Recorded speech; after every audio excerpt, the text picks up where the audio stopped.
له پخواني ولسمشر ډاکټر نجیب الله څخه چا پوښتنه وکړه. په سلامونه مو هرکلی کوم دوستانو، خدای دې وکړي چې جوړ او روغ اوسئ.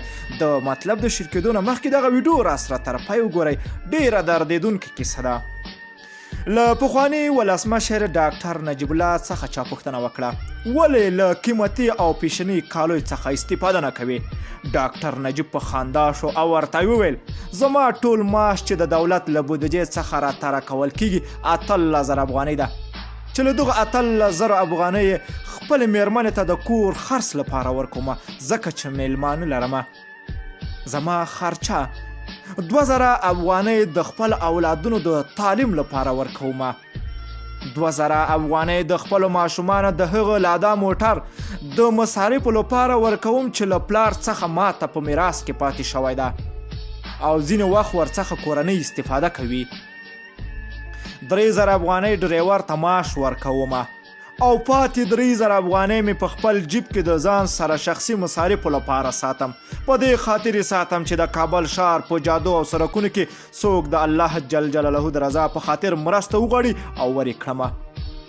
او کله نه کله په شپږو میاشتو کې په کوم رقم لباس چې زما په ځان کې ګورئ خیاط راته ګنډي، کوم پتلونونه چې په کور کې لرم اکثره راته میرمنې په لیلامي کې اخیستي دي. کوم شخص چې پوښتنه یې کړې وه سترګې په اوښکو لندې شوې او ویې ژړل. ډاکټر نجیب پوښتنه ترېنه وکړه چې ولې ژاړې؟ شخص په جواب کې وویل ستونی مې وچ شو او په دې فکر کې شوم چې د صداقت او رښتینولي هغه مکتب چې تاسو ویلی له تاسو وروسته به په دې هیواد کې څه کیږي.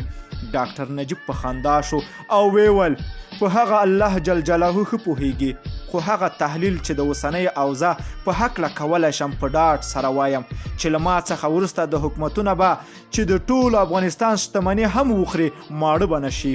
دوی به د وطن د وطنوالو په فکر کې نه وي، یوازې به د خپل ځان، د خپل کور او خپل دسترخوان په فکر کې به وي. یوازې به د دوی د موټرو لګښت او مصارف زما د کلونو له معاش سره برابر وي. دوی به د خلکو په ستوني پښې کږدي تر څو ژوند او سرمایه‌داره پاتې شي. روح دې ښاد شهید ډاکټر نجیب الله. دا مې ځکه شیر کړو چې په ټول عکسونو کې یو رقم یو ډیزاین نیکټایي اچولې ده، او زما دغه دردېدونکې کیسه ډېره خوښه شوه. دغه مې له تاسو سره هم شیر کړه او تاسو اوس له نورو سره شیر کړئ.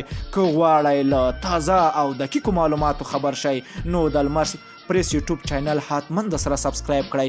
نور مو په پاک رب سپارم. الله مل شاخ وخت درته غواړم.